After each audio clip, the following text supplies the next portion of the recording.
Push Kansas, push Colorado. My fucking game crashed on that landing. There's no excuse for that flying earlier, bro.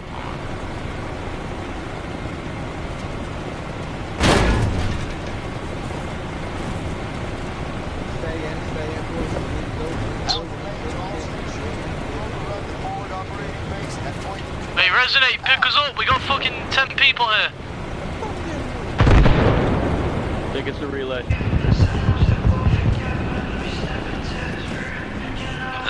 Oh yes, beautiful.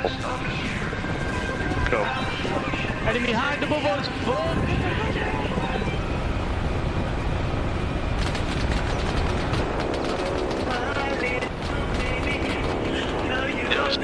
Stonky talking, platoon.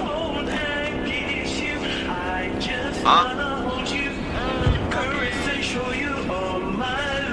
Want my joint? Huh?